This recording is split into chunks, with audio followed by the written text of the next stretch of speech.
Okay, 7ஆம் திகதி June மாதம் 2026 வருடம் எங்களுடைய திருவிருந்து ஆராதனைக்கு வந்திருக்கின்ற உங்கள் ஒவ்வொருவரையும் உலக இரட்சகரும் கர்த்தருமா இருக்கிற இயேசு கிறிஸ்துவின் நாமத்தினாலே நான் வாழ்த்தி வரவேற்கின்றேன். கடந்த ஞாயிற்றுக்கிழமை ஆண்டவருடைய வருகையின் நாட்களிலே காணாமல் போக இருக்கின்ற பல காரியங்களிலே ஒரு காரியத்தை நான் உங்களுக்கு காண்பித்து கொடுத்தேன். ஆண்டவருடைய வசனத்தின் ஆதாரத்துடன் அந்த காரியம் நன்றியுள்ளவர்களாய் இயேசு வரும் பொழுது தேவனுடைய ஜனங்கள் இருக்க மாட்டார்கள் என்று பரிசுத்த வேதாகம வார்த்தையிலிருந்து நான் உங்களுக்கு கற்பித்து கொடுத்தேன். அந்த தேவ செய்தி உங்களுக்கு ஆசீர்வாதமாக இருக்கும் என்று நான் கர்த்தருக்குள்ளே விசுவாசிக்கிறேன். அந்த தேவ செய்தி எங்களுடைய இந்த ஊழியத்துக்கென்று சொல்லி ஒரு யூடியூப் சேனல் இருக்கிறது, அல்லது என்னுடைய ஃபேஸ்புக்கை ஃபாலோ பண்ணுகிறவர்களுக்கும் தெரியும். அந்த தேவ செய்தி பதிவு செய்யப்பட்டு எடிட் செய்யப்பட்டு அழகாக வசனங்கள் எல்லாம் போட்டு அது அந்த யூடியூப் சேனலிலே போடப்பட்டு இருக்கிறது. சரிதானே? அதை நீங்கள் எடுத்து மறுபடியும் கேட்கும் பொழுது அந்த தேவ செய்தியின் வாயிலாக ஆண்டவர் உங்களுக்கு புதிய காரியங்களை காண்பித்து கொடுப்பதற்கு வாய்ப்புகள் இருக்கிறது. ஆகையினாலே இந்த காலத்துல மிகவும் முக்கியமான ஒரு விஷயம், ஆண்டவருடைய வார்த்தைக்கு நாங்கள் முதலிடம் நாங்கள் கொடுக்க வேண்டியது அவசியம். ஏன் நாங்க ஆண்டவருடைய வசனத்துக்கு முதலிடம் கொடுக்க வேண்டுமானால், ஆண்டவர் தன்னுடைய எல்லா நாமத்தை பார்க்கிலும் அவர் வசனத்தை அவர் என்ன செய்து வைத்திருக்கிறார்? அவர் பிரஸ்தாபப்படுத்தி வைத்திருக்கிறார், உயர்த்தி வைத்திருக்கிறார், மகிமைப்படுத்தி வைத்திருக்கிறார். அப்ப ஆண்டவர் எதை உயர்த்தி மகிமைப்படுத்தி பிரஸ்தாபப்படுத்தி வைத்திருக்கிறாரோ அந்த விடயத்தை நாங்களும் தேவ பிள்ளைகளாகிய நாங்கள், இயேசுவை பின்பற்றுகிறவர்களாகிய நாங்கள் அதை நாங்கள் மகிமைப்படுத்த வேண்டியது அவசியம். ஆண்டவர் மகிமைப்படுத்துறதை நாங்க மகிமைப்படுத்தணும், ஆண்டவர் கீழே போட்டிருக்கிறத நாங்க கீழே போட்டுறணும். அது தூக்கி மணியில வச்சுட்டு இதை தூக்கி கீழே போட்டோம் என்றால் நமக்கு ஆபத்து நேரிடும் என்பது ஆண்டவருடைய வார்த்தையிலே பல சம்பவங்களை உங்களுக்கு காண்பித்து கொடுக்க முடியும். இன்றைய நாளிலும் கூட தேவ பிள்ளைகளுடைய வாழ்க்கையிலே, தேவ ஊழியர்களுடைய வாழ்க்கையிலே, கிறிஸ்தவர்களுடைய வாழ்க்கையிலே, மறுபிறப்படைந்த பிள்ளைகளுடைய வாழ்க்கையிலே காணாமல் போய் இருக்கின்ற, காணாமல் போய் கொண்டிருக்கின்ற, காணாமல் போக போற 3 காலத்திலையும் சொல்லிட்டேன். காணாமல் போய் இருக்கிற சிலாக்களதுல காணாமலே போயிட்டு, இப்ப சிலாக்கள வாழ்க்கையில அது காணாம போய் கொண்டிருக்கிறது. இன்னும் சிலாக்களுடைய வாழ்க்கையில எதிர்காலத்துல காணாமல் போக இருக்கிற ஒரு விடயத்தை உங்களுக்கு நான் காண்பித்து கொடுக்க இருக்கிறேன். அதற்கு முன்பதாக நாங்கள் யோவான் எழுதின சுவிசேஷம் 15வது அதிகாரம் 4வது வசனத்தை நாங்கள் வாசிப்போம். நான் அதை வாசிக்கிறேன், நீங்க உங்களுடைய வேத புத்தகத்துல பாருங்க. புதிய ஏற்பாட்டு வேதாகமத்துல 150வது பக்கத்துல இந்த வசனம் இருக்கிறது. ஓகே, இந்த வசனத்துல முழு பகுதியையும் நான் வாசிக்கல. அதுல இயேசுவானவர் ஒரு காரியத்தை பேசுகிறதை நாங்கள் பார்க்க முடியும். என்னில் நிலைத்திருங்கள், நானும் உங்களில் என்னவா நிலைத்திருப்பேன். இயேசு சொல்லுகிறார், என்னில் நிலைத்திருங்கள், நானும் உங்களில் நிலைத்திருப்பேன். உங்களோட வேத புத்தகம் அங்க. அப்ப முதலாவது வேலை என்னன்னு சொன்னா, அவர் நம்மள வந்து நிலைத்திருக்கிறது அல்ல, நாங்க அவரிலே நிலைத்திருக்க வேண்டும். சரிதானே? நிலைத்திருத்தல் என்பது நமக்கு என்ன பிரச்சனை வந்தாலும், என்ன சூழ்நிலை வந்தாலும், நாம் ஆண்டவரை பின்பற்றுவோம், ஆண்டவரை ஆராதிப்போம், ஆண்டவருடைய வார்த்தைக்கு கீழ்ப்படிவோம், ஆண்டவர் சொல்லுகிறதை செய்வோம், ஆண்டவர் செய்யாதே என்று சொல்லுகிறதை செய்ய மாட்டோம் என்று வாழ்கிற ஒரு வாழ்க்கை. நிலைத்திருத்தல் என்கின்ற இந்த தமிழ் சொல்லுக்கு சரிதானே, கிரேக்க மொழியில மொழிபெயர்த்து பார்த்தா விசுவாசம் என்று சொல்லியும் அதற்கு சொல்லலாம்.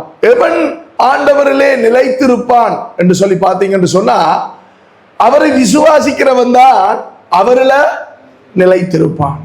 எவன் ஆண்டவரில் நிலைத்திருப்பான் என்று சொல்லி ஒரு கேள்வி எழுப்பினால், ஆண்டவர் சொல்லுகிற அவருடைய வசனத்தை விசுவாசிக்கிறவன் தான் அவரிலே நிலைத்திருப்பான்.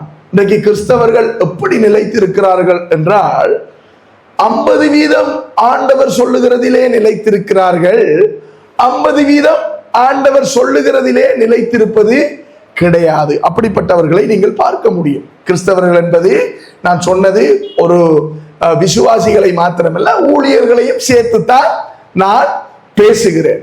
சரிதானே? அப்ப சில கிறிஸ்தவர்களை பார்த்தா ஞாயிற்றுக்கிழமை மட்டும் நிலைத்திருப்பார்கள். 8 மணியிலிருந்து 10 மணி, இல்ல 7 மணியிலிருந்து 9 மணி நிலைத்திருப்பார்கள். அதுக்கு பிறகு நான் அடிக்கடி சொல்லுகிற ஒரு பழமொழி இருக்கிறது, பழைய குருடி கதவை திரடி என்று. அவர்களுடைய இஷ்டத்தின்படி வாழுவார்கள். ஞாயிற்றுக்கிழமையில மட்டும் அவங்களுக்கு ஒவ்வொரு ஞாயிறும் போயா. என்ன போயாண்டா என்ன பாஸ்டர்ண்டா இருக்கிறீங்க? முழு பௌர்ணமி மாதிரி மூஞ்சி இருக்கு.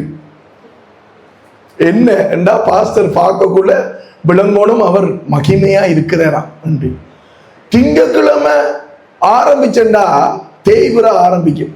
ஆவிக்குரிய ஜீவியத்துல தேய்விர தேஞ்சு போய் சனிக்கிழமை பின்னேரம் திருப்பி லோட் பண்ணி எடுக்கிற. இந்த வாழ்க்கை வாழ்றதுக்கு ஆண்டவர் யாரையுமே அழைக்கல.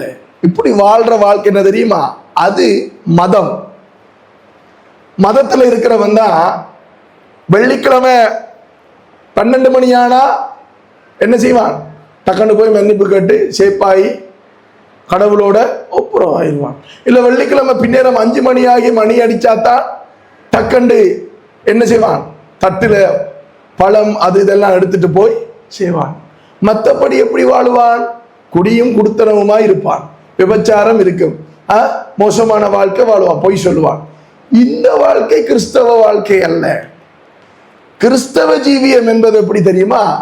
நிலைத்திருத்தல் என்பது அன்றாடம் ஒவ்வொரு நாளும் ஒவ்வொரு மணி நேரமும் ஒவ்வொரு நிமிடங்களும் ஒவ்வொரு செகண்ட்களும் ஆண்டவருடைய காரியத்தை பின்பற்றி வாழுவதுதான் நிலைத்திருக்கின்ற வாழ்க்கை. இன்னைக்கு அநேகருடைய வாழ்க்கையில இயேசு நிலைத்திருக்காததற்கான காரணம், அதுல அவர் அப்படித்தானே சொல்றார், என்னில் நிலைத்திருங்கள் நானும் உங்களில் நிலைத்திருப்பேன். பழைய ஏற்பாட்டில் சொல்லுகிறார், கர்த்தரிடத்தில் சேருங்கள் அவரும் உங்களிடத்திலே சேருவார். அவருக்கு ஒன்று உங்களை இந்த வேற மதத்தில் இருக்கிறவங்க எங்களுக்கு நக்கலா சொல்லுவாங்க, நீங்க மதம் மாத்திர குழு உண்டு. நாங்க மதம் மாற்ற வேண்டிய அவசியமே கிடையாது. ராசா ராணி இந்த பாக்குறாக்களுக்கு சேர்த்து சொல்றேன், ஆண்டவருக்கு யாரையும் மதம் மாற்ற வேண்டிய அவசியம் இல்லை. அவர் ஒன்றும் கட்சி ஆரம்பிக்க போறது கிடையாது, அவர் ஒன்றும் எலெக்ஷன் கேட்க போறதும் கிடையாது. அவர் ஆதி முதலாய் அவராத்தான் இருக்கிறார். அவருக்கு யாரும் போய் நீங்க தான் கர்த்தர் என்று சொல்லி அவரை பப்பாசி மரத்துல ஏற்ற வேண்டிய அவசியம் இல்லை. என்ன, மோசே போய் எரிகிற முச்சடியிலே பேசும் பொழுது ஆண்டவரே அங்க போய் சொன்னா உங்களுடைய பேர் என்ன என்று சொல்லி கேட்பார்கள் என்று ஆண்டவரிடத்திலே மோசே சொன்னான். நீங்க அதை வாட்சி பார்க்கலாம். சீனாய் மலையில, சீனாய் வனாந்தரத்துல அந்த எரிகிற முச்சடியிலே கர்த்தர் பேசி கொண்டிருக்கும் பொழுது பேரா கேட்கிறா, பேர் போய் சொல்லு, நான் தான் சொன்ன நான் என்று சொல்லி என்று ஆண்டவர் சொன்னார். அவர் சொன்னார், இருக்கிறவராகவே இருக்கிறேன். அதாவது வானம் பூமி சகலதும் சிருஷ்டிக்கப்படுவதற்கு முன்பதாகவே நான் தான் தேவனாகவே இருக்கிறேன். இல்லையா? மட்டக்களப்புல தாரணி என்ற பேர் எடுத்தா, லிஸ்ட் எடுத்தா நிறைய பேர் வரும். தாரணி, தாரு அப்படி இப்படி என்று நிறைய பேர் வரும். அப்ப எந்த தாரணி என்று கேட்டா நம்மட நிற அண்ணன் மகள், அவளுக்கு சரியான பாய் அந்த தாரணி என்று அவங்களோட சொந்தக்காராக்கள் சொல்லுவாங்களா? அப்படித்தானே சொல்லுவாங்க. இல்லைன்னா அம்மா அந்த பிள்ளையா பதுமை பசுமாடு மாதிரி பால் கறக்க கறக்க அப்படியே இருக்கும் பேச, அப்படியா சொல்லுவாங்க? இல்ல, அவளுக்கு கொழுப்பு தானே இன்னொரு வாயும் சேர்ந்து. ஆண்டவருக்கு எந்த ஆண்டவர்? அந்த கத்திராக்கள் கும்பிடுறாங்க அந்த ஆண்டவர் என்று சொல்ல வேண்டிய அவசியம் இல்ல, அவருக்கு இல்ல. ஏன்? அவர்தான் ஆண்டவர், அவர்தான் கர்த்தர். யாரும் அவருக்கு பிள்ளை பிறந்தோட பர்த் சர்டிபிகேட் கொடுக்குற மாதிரி கொடுக்க வேண்டிய அவசியம் இல்லை. நான் சைன் பண்ணினாத்தான் நீங்க வந்து ஞாயிற்றுக்கிழமை 8 மணிக்கு நிசானி சிஸ்டர் வந்து சைன் பண்ணாதான் ஆண்டவர் அப்படியே ஆண்டவரா இருப்பார். வரலண்டா அவர் வந்து இறங்கிடுவார், கவலைப்படுவார். அவர் எப்பயுமே கர்த்தராகவே இருக்கிறார், அவர் எப்பொழுதுமே ராஜாதி ராஜாவாகவே இருக்கிறார். அப்ப ஆண்டவர் சொல்லுகிறார், என்னிலே நீங்க நிலைத்திருந்தால் நான் உங்களிலே நிலைத்திருப்பேன். அவரிலே நிலைத்திருப்பதென்றால் என்ன என்று சொல்லி வேதத்துல பாத்தீங்கன்னா, அவரை தேடி கண்டுபிடிக்க தேவையில்லை, இங்க இருக்குது. அவருடைய வார்த்தையில உங்களுடைய வாழ்க்கையை நீங்க அமைத்து கொண்டால், உங்களுடைய வாழ்க்கையை நீங்க கட்டுனீங்க என்று சொன்னா, அதுதான் அவரிலே நிலைத்திருப்பது. இயேசுவுக்கு இன்னும் ஒரு பேர் உண்டு, தேவனுடைய வார்த்தையானவர். யோவான் 1 அதிகாரம் 1 வசனத்திலிருந்து நீங்க வாசிச்சா, யோவான் இயேசுவை எப்படி யோவான் புத்தகத்துல 1 அதிகாரத்துல அறிமுகம் செய்கிறார் என்றால், ஆதியிலே வார்த்தை இருந்தது, அந்த வார்த்தை தேவனிடத்தில் இருந்தது, அந்த வார்த்தை தேவனாய் இருந்தது. ஆதியிலே அவர், எவர்? வார்த்தையானவர் தேவனோடு இருந்தார், அவர் மூலமாய் சகலமும் உண்டாயிற்று, உண்டானதொன்றும் அவராலே அல்லாமல் உண்டாகவில்லை, அவருக்குள் ஜீவன் இருந்தது, அந்த ஜீவன் மனுஷருக்கு ஒளியா இருந்தது என்று அறிமுகப்படுத்துகிறார். அதே யோவான் வெளிப்படுத்தல் 19 அதிகாரம் 13 வசனத்திலே சொல்லுகிறார், இரத்தத்தில் தோய்க்கப்பட்ட வஸ்திரத்தை தரித்திருந்தார், உடுப்பை போட்டிருந்தார், அவருடைய நாமம் தேவனுடைய வார்த்தை என்பதே என்று சொல்லுகிறார். இரத்தத்தில் தோய்க்கப்பட்ட உடுப்பை யாரு போட்டா? இயேசு. எனக்காகவும் உங்களுக்காகவும் அந்த மோசமான கேவலமான அப்படிப்பட்ட அவமானமான அந்த நிலைக்கு அவர் தள்ளப்பட்டார் என்று நாங்கள் பார்க்கிறோம். ஆகையினால ஆண்டவருடைய வசனத்தை நாங்கள் கற்றுக்கொண்டு, அதை வாசித்து கற்றுக்கொண்டு அதை எங்கள் வாழ்க்கையிலே கடைபிடிக்க வேண்டியது மிக மிக அவசியம். அதைத்தான் நான் உங்களுக்கு இந்த வசனத்திலே காண்பித்துக் கொடுக்க இருக்கிறேன். சரிதானே? இப்ப தேவ பிள்ளைகளுடைய வாழ்க்கையிலே திருடப்படுகின்ற அந்த காரியம் என்னவென்றால், 1 தெசலோனிக்கேயருடைய புத்தகம் 5வது அதிகாரம்,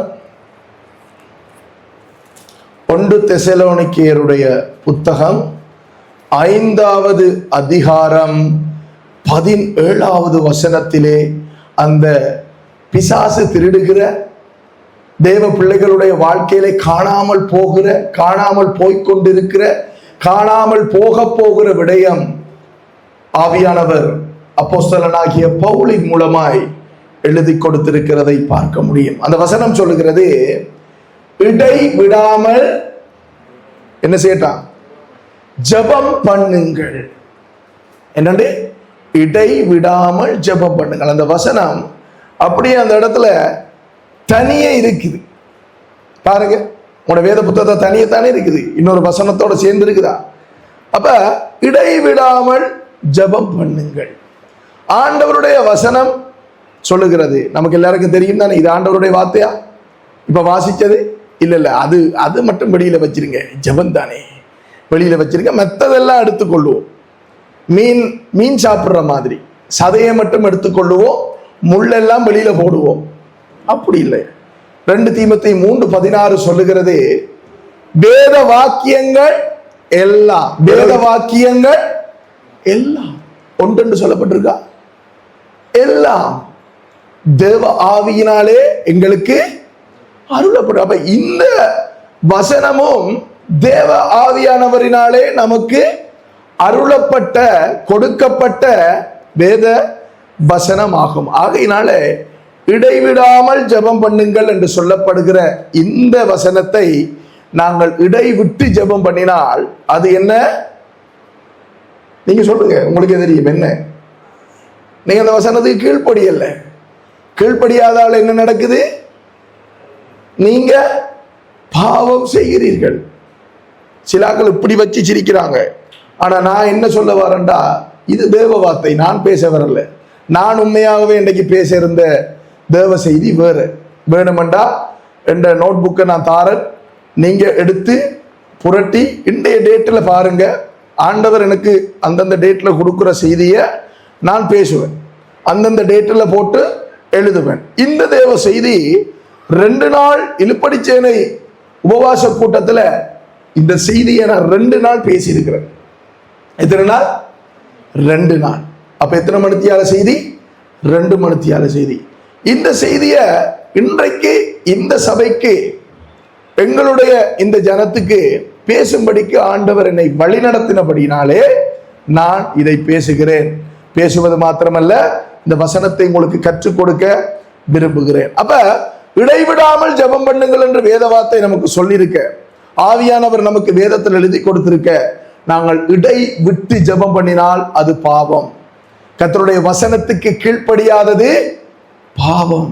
செய்யுங்கள் என்று சொல்லியிருக்க, செய்யாமல் விட்டால் என்ன? பாவம். ஏன் ஜெபத்திலே இடைவெளி வருகிறது? இடை விடாமல் என்றெல்லாம் இருக்குது. ஏன் ஜெபத்துல இடைவெளி எனக்கும் உங்களுக்கும் வருகிறது என்றால், நல்லா கேட்டுக்கொள்ளுங்க. நீங்க அங்க இருக்கிறதால என்னை விட நீங்க கீழானவர்களும் இல்லை, நான் உங்களை விட மேலானவனும் அல்ல. உங்களுக்கு எப்படி 2 கண், மூக்குல 2 ஓட்டை, ஒத்த வாய், ஒரு நாக்கு, காது இருக்கோ அத மாதிரிதான் எனக்கும். அப்ப என்னுடைய ஜெப வாழ்க்கையிலும் இடைவெளி வருவதற்கு வாய்ப்பு இருக்கிறது. அங்க இருக்கிறார்கள் சில நேரம் விசுவாசிகள் பாஸ்டரை பார்த்தோன்னே, அவர் வெள்ளை சேட்டெல்லாம் போட்டு வந்தோடனே நினைக்கிற, அவருக்கு தலையில 2 கொம்பு. யாரு? பாஸ்டர். அவர் நடக்கக்குள்ளேயே அப்படியே இந்த பாதத்துக்குள்ள இருந்து பரிசுத்தம் கொட்டு போடுறேன்னு நினைக்கிறேன். அவர் இப்படி நடக்கக்குள்ளேயே 3ஆம் வானத்தில் இருக்கிற கபிரியலோட, hello over over over Gabriel எப்படி இருக்கிறீங்க, நான் வந்துட்டேன் பாஸ்டர் என்று பேசுறேன்னு நினைப்பு விசுவாசிகளுக்கு. அப்படி இல்லை. உங்களை மாதிரி எனக்கும் ஜெபத்துல இடைவெளி வருவதற்கு வாய்ப்பு இருக்கிறது. ஏன் இடைவெளி வருகிறது என்று சொல்லி பார்த்தீங்கன்னா, முதலாவது நாங்க ஜெபிக்க விட கூடாது என்பதற்காக பிரதானமாக பிசாசு நம்மை ஜெபிக்க முடியாதபடிக்கு அவன் பல தந்திரங்களை போடுவான். என்ன போடுவான்? பல தந்திரங்கள், பல டெக்னிக்ஸ், பல விதமான ஸ்ட்ராட்டஜிஸ் அவன் பயன்படுத்தி நாங்கள் ஜெபிக்க முடியாதபடிக்கு எங்களை மாற்றுவான். இல்ல, நம்முடைய ஜெபத்துல நமக்கு இடைவெளி வருவதற்கு இன்னொரு காரணம் என்ன தெரியுமா? ஜெபம் பண்றதுக்கு எங்களுக்கு விருப்பம் இல்லை. இடைவிடாமல் ஜெபம் பண்ணுங்கள் என்று ஏன் சொல்லப்படுது என்றால், ஆண்டவரிடத்திலே நாங்கள் ஒரு விஷயத்தை வேண்டிக் கொள்ளும் பொழுது, அது உங்களுடைய திருமணமாக இருக்கலாம், அல்லது உங்களுடைய உறவினர்கள் ரட்சிக்கப்படுகிற காரியமா இருக்கலாம், அல்லது உங்களுக்கு ஏதாவது பினான்சியல் பிரச்சனை, பொருளாதார பிரச்சனையா இருக்கலாம், அல்லது ஏதோ ஒரு விஷயத்துக்காக நீங்க ஆண்டவரிடத்திலே ஜெபிக்கிறீங்க. ஒரு விண்ணப்பத்தை வச்சு ஜெபிக்கிறீங்க, ஜெபிக்கிறீங்க ஜெபிக்கிறீங்க ஜெபிக்கிறீங்க, தொடர்ந்துச்சியா ஜெபிக்கிறீங்க. இன்னும் அதற்குரிய பதில் வரவில்லை என்றவுடன் நீங்க என்ன செய்வீங்க? அந்த ஜெபத்தை நீங்க இடைவிட்டு விடுவீர்கள். அதற்கு ஏன் இடைவிட்டு விடுறீங்க என்று சொன்னா, ஆண்டவர் இங்க சொல்லுகிறார், இடைவிடாமல் ஜெபம் பண்ணுங்கள் என்று சொல்லி சொல்லும் பொழுதே நாங்கள் இடைவெளி விடுகிறோம் என்றால், ஆண்டவர் இடைவிடாமல் ஜெபம் பண்ணினால் பதில் கொடுப்பார் என்கின்ற விசுவாசம் எங்களுக்கு அற்று போகிறது. விசுவாசம் இல்லாதது பாவமா? பாவம் இல்லையா? பாவம். விசுவாசமின்மை பாவம். விசுவாச குறைச்சல் பாவம். ஆண்டவர் செய்வார் என்கின்ற விசுவாசத்தோடு நாம் ஜெபிக்க வேண்டும். நம்முடைய ஜெபத்திலே இடைவெளி வருவதற்கான காரணம் இதுதான். ஓகே, ஜெபம் என்றால் என்ன என்ற ஒரு கேள்வி வைத்தால், ஜெபம் என்பது ஏதோ ஒரு நிகழ்ச்சி அல்ல, ஒரு புரோகிராம் இல்லை. சரிதானே? இப்ப நாங்க இங்க ஜெப கூட்டங்கள் நடத்துறோம் தானே, புதன்கிழமை ஜெபம், வியாழக்கிழமை எல்லாம் நடக்குது. அது ஒரு ஜெபம், நல்ல விஷயம். ஆனால் ஜெபம் என்பது என்னவென்றால், ஒரு ரட்சிக்கப்பட்ட பிள்ளைக்கும் அவனை ரட்சித்த தேவனுக்கும் இடையிலே இருக்கிற உறவு முறை. ஜெபம் என்பது ஒரு லைஃப் ஸ்டைல். காலையில் எழும்புனோடனே மலசல கூடம் போய் பல்லு திட்டி தேநீர் குடித்து குளித்து நீங்க சுத்தமாகறீங்க தானே, ஒவ்வொரு நாளும் உடுப்பு கழுவுறீங்க, இதெல்லாம் செய்யறீங்க தானே, ஒவ்வொரு நாளும் இதெல்லாம் செய்யாட்டியும் 3 வேளை நல்லா முக்கி எடுக்கிறோம் இல்லையா, அதை நாங்க மறக்கிறோமா? ஆனா ஜெபிக்கிறத மட்டும் மறந்து விடுவோம். சாப்பிட நாங்க மறப்பதில்லை. சாப்பாடு இந்த சரீரத்திற்கு நாம் கொடுக்கின்ற உணவு. ஜெபம் நம்முடைய ஆவிக்குரிய மனுஷனுக்கு நாம் கொடுக்கிற உணவு. அதனாலதான் ஆவிக்குரிய மனுஷனை கொலை செய்யும்படிக்கு பிசாசு ஜெபத்துல கையை வைக்கிறான். அப்ப ஜெபம் என்பது கர்த்தரோடு இருக்கிற உறவை காண்பிக்கிறது. நீங்கள் ஜெபிக்கும் பொழுது ஆண்டவரிடத்திலே நீங்கள் பேசுகிறீர்கள் இல்லையா? உங்களுடைய விண்ணப்பங்களை, உங்களுடைய பிரச்சனைகளை, உங்களுடைய தேவைகளை, உங்களுடைய சூழ்நிலைகளை, உங்களுடைய கஷ்டங்களை, நஷ்டங்களை, சந்தோஷங்களை, மகிழ்ச்சியை, இதை நீங்கள் யாருக்கு தெரியப்படுத்துகிறீர்கள்? கர்த்தருக்கு நீங்கள் தெரியப்படுத்துகிறீர்கள். சில நேரம் நான் நீங்க ஆராதனை நடத்தும் பொழுது ஆராதிங்க ஆராதிங்கன்னு சொன்னா உங்களோட வாயால ஏன் சத்தம் வரல தெரியுமா? உங்களுக்கு ஆண்டவருக்கு ஒழுங்கான உறவு இல்லை. நான் இதை சொல்லியே ஆகுவேன். கோவிச்சா கோவிங்க, எனக்கு பிரச்சனை இல்லை. சரிதானே? உங்களுக்கு ஆண்டவருக்கும் கடந்த வாரம் முழுக்க உறவே இல்லை. ஞாயிற்றுக்கிழமை 8 மணிக்கு வந்து நின்று இங்க பாஸ்டர் தொண்டை கிளிய கத்தினாலும் உங்களால அவரை ஆராதிக்க முடியாது. ஏன்? நீங்க தொடர்புல இருந்தா தானே ஆராதிக்கலாம். உங்களோட நெருங்கி பழகிற ஒருவர்கிட்ட தான் நீங்க அவசரமண்டா போய் உங்களோட பிரச்சனையை பேசலாம், அல்லது அவசரமண்டா போய் கைமாறா பணத்தை மாறலாம். எப்பயுமே தொடர்புல இல்லாம திடீரென்று போய் ஒருத்தட்ட காசு கேட்டா என்ன சொல்லுவான்?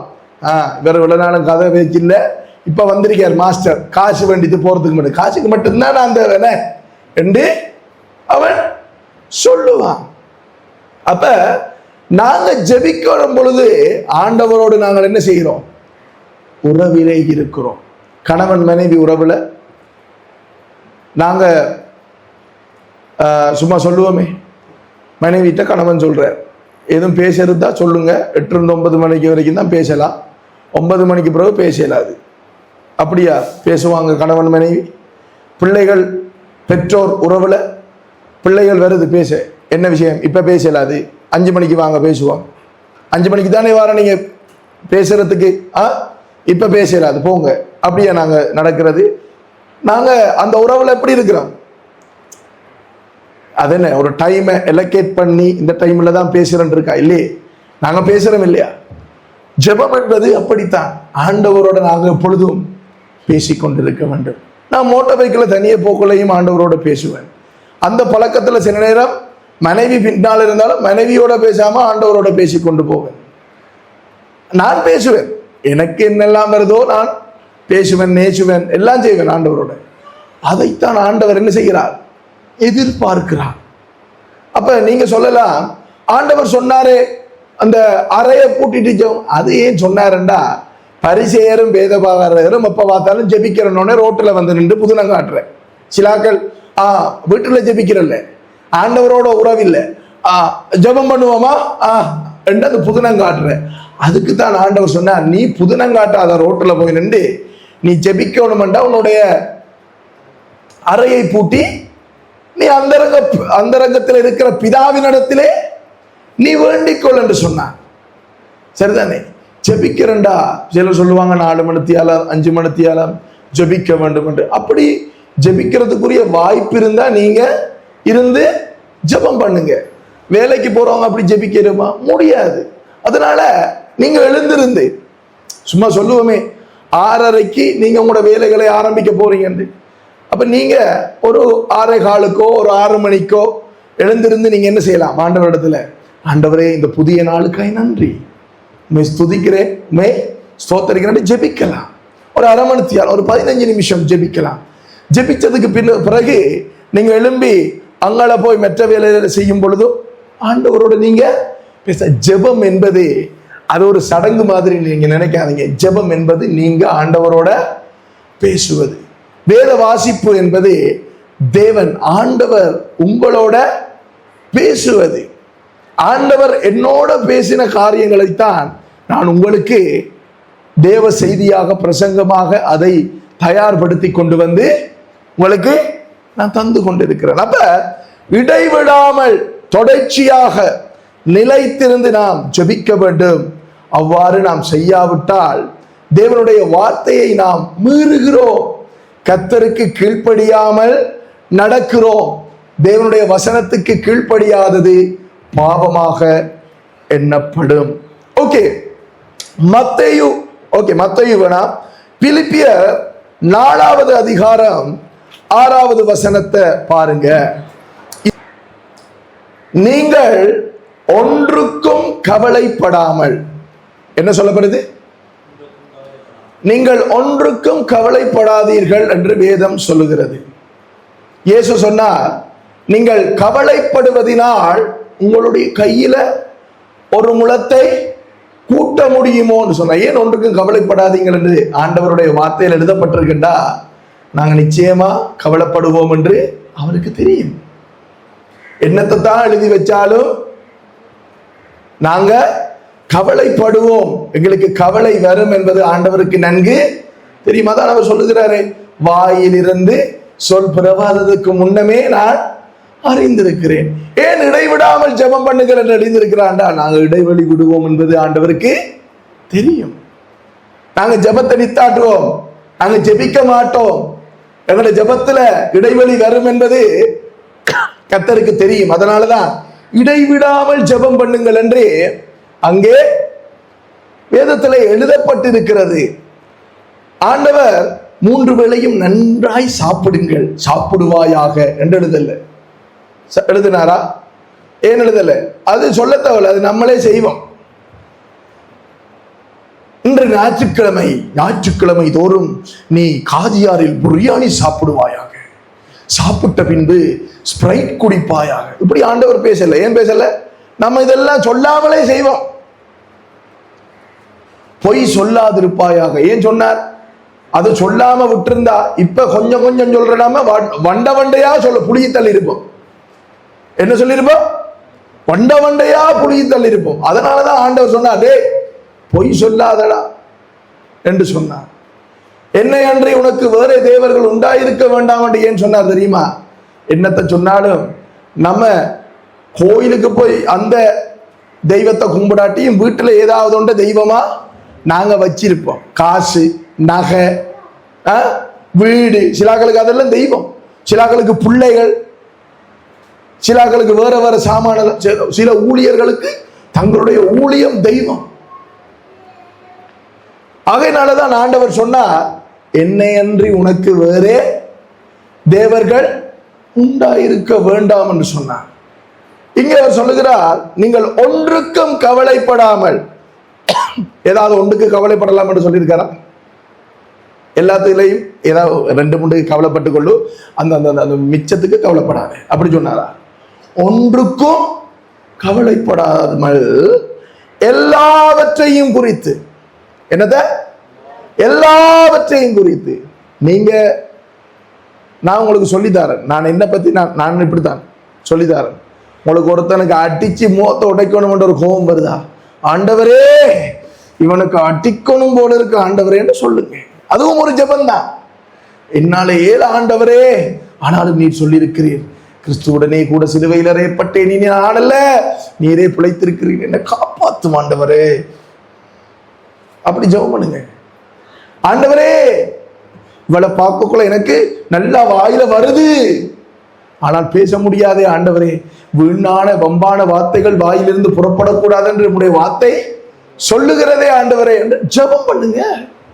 உங்களுடைய பலவீனங்களை, உங்களுடைய குறைபாடுகளை, உங்களுடைய பிரச்சனைகளை, கவலைகளை, இதுல சொல்லப்பட்டிருக்கு தனியா, ஒன்றுக்கும் கவலைப்படாமல் போய் உங்களை கவலை எல்லாவற்றையும் சரிதானே, உங்கள் விண்ணப்பங்களை, விண்ணப்பம் என்பது என்ன தெரியுமா? உங்களோட ரிக்வெஸ்ட் இல்லையா? நீங்க பேங்குக்கு போய் உங்களோட அக்கௌண்ட்ல இருக்கிற காசு எடுக்கிறதுக்கு புத்தகத்தை கொடுத்து 5000 ரூபா தாண்டா தருவானா? தரமாட்டான். ஸ்லிப்பை நிரப்பணும், நிரப்பி சைன் பண்ணி கொடுக்கணும். நான் என்னுடைய வங்கி கணக்கில் இருந்து 10,000 ரூபாயை பெற்றுக்கொள்ள விரும்புகிறேன், கொடுங்கள். அவனை எல்லாம் பார்த்து எல்லாம் சரியாண்டோட்டும் ஒரு பிராங்க் அடிக்க எல்லாம் செய்து நமக்கு 10,000 ரூபா தருவான்.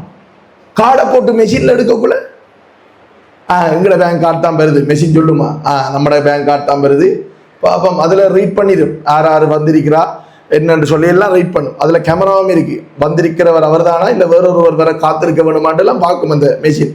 எல்லாம் பார்த்ததுக்கு பிறகு பின் நம்பர் கேட்கும். பின் நம்பர் தெரியலன்னா என்ன செய்யும்? போடா வெளியில கார்டை உள்ள எடுத்துட்டு ஆளை வெளியில திறத்தி விட்டுரும். பின் நம்பரை கொடுக்கணும். என்ன செய்ய போறீங்கன்னு அடுத்த கேட்கும். கேஷ் வித்ட்ரோவல், ஓகே, எவ்வளவு எடுக்க போறீங்கன்னு எல்லாம் கொடுக்கணும். கொடுத்தாத்தான் விண்ணப்பங்களை அது கேட்கும். கொடுத்தாத்தான் விண்ணப்பம் நிறைவேறும். அதான் நீங்க ஆண்டவர் சொல்லுகிறார், உங்களுடைய விண்ணப்பங்களை எல்லாம் சரியா, விண்ணப்பங்களை என்ன செய்யட்டாம்? ஸ்தோத்திரத்தோட கூடிய ஜெபத்தினாலும் வேண்டுதலினாலும் உங்களுடைய நெருங்கிய நண்பனுக்கு தெரியப்படுத்துங்கள். அல்லது வெளிநாட்டில் இருக்கிற உங்களோட உறவுக்கு இந்த சேர்ச்சி கட்டடத்துக்கு என்ன தேவை என்பதை தெரியப்படுத்துங்கள். சிலாக்கள் விண்ணப்பம், என்னுடைய தகப்பனார் சொல்லுவார், விண்ணப்பம் என்பது கடிதம் ஒன்று எழுதுவாங்க அந்த நாள்ல. இதற்காக ஜெபியுங்கள், அதற்காக மோட்டார் பைக் சர்வீஸுக்காக ஜெபியுங்கள், மோட்டார் பைக்குக்கு பெட்ரோல் தேவை ஜெபியுங்கள், மோட்டார் பைக்குக்கு டயர் தேவை ஜெபியுங்கள், வேற என்ன சொல்லுங்க, சபை கட்டிடத்துக்காய் ஜெபியுங்கள், மகனின் படிப்புக்கு பணம் தேவை ஜெபியுங்கள். இதெல்லாம் என்ன தெரியுமா? ஜெபிக்கிறதுக்கு இல்ல, தேவனுக்கு தெரியப்படுத்துங்கள் என்று சொல்லியிருக்க. நாங்க என்ன செய்யறோம்? மோன்சி லாசரஸுக்கு தெரியப்படுத்துறோம். மோன்சி லாசரஸ் ஒன்றும் கொடுக்க போறது இல்லை. இல்லைன்னு சொன்னா நெருங்கி யாராவதுக்கு நாங்க தெரியப்படுத்துவோம். அவர்கள் என்ன செய்வார்கள்? ஐயோ பாவம் இந்த பாஸ்டர், இவருக்கு ஏதாவது நாங்க ஒரு சின்ன காணிக்கு அனுப்புவோம் என்று அனுப்பி வைப்பார்கள். சிலாக்களுடைய ஜெப விண்ணப்பம் அப்படித்தான். என்ன? மனிதர்களுக்கு தெரியப்படுத்துதல். தேவைகளை யார்கிட்ட போய் சொல்றது? இப்படி ஒரு தேவை இருக்கு, ஜெபம் பண்ணுங்க சிஸ்டர், நிறைய பேர் சொல்லுவாங்க, பார்த்திருக்கீங்களா? வேதம் சொல்லுகிறது, ஜெபத்தினாலும் வேண்டுதலினாலும் யாருக்கு தெரியப்படுத்திட்டான்? தேவனுக்கு தெரியப்படுத்துங்கள். அப்ப நாங்க யாருக்கு தெரியப்படுத்தணும்? தேவனுக்கு நாங்கள் தெரியப்படுத்த வேண்டியது அவசியமாக இருக்கிறது. எங்களுடைய ஜெபங்களை நாங்கள் யாருக்கு தெரியப்படுத்துகிறோம்? சிந்தித்து பார்ப்போம். எங்களுக்கு ஒரு தேவை அவசரமா வந்தோடனே யார்கிட்ட போய் நாங்கள் தெரியப்படுத்துறோம்? தேவனிடத்திலே நாங்கள் தெரியப்படுத்துகிறோமா, அல்லது யாரிடத்திலே நாங்கள் தெரியப்படுத்துகிறோம்? என்னுடைய வாழ்க்கையில நான் கண்ட ஒரு அனுபவமான ஒரு காரியம், ஒரு பொருளாதார நெருக்கடி ஒரு சூழ்நிலை வரும் பொழுது ஆண்டவர் அதிசயமாய் ஏதாவது ஒரு வழியை படாரென்று திறக்கிறதை நான் பார்த்திருக்கிறேன். திடீரென்று திறப்படும். நான் அவங்கள்ட்ட போய் சிம்பத்தி கிரியேட் பண்ணது, இப்படி சாதுவான முகத்தை வச்சதெல்லாம் கிடையாது. ஆண்டவர் அப்படிப்பட்ட வழிகளை திறப்பதை நான் பார்த்திருக்கிறேன். ஓகே, மத்தேயு 26வது அதிகாரத்துல 41வது வசனத்துல நம்முடைய கர்த்தராகிய இயேசு கிறிஸ்து ஒரு ஆலோசனையை தம்முடைய சீஷர்களுக்கு சொல்லுகிறார். 26வது அதிகாரம் 41வது வசனம் பாருங்க. இதுல அவர் சொல்லுகிறார்,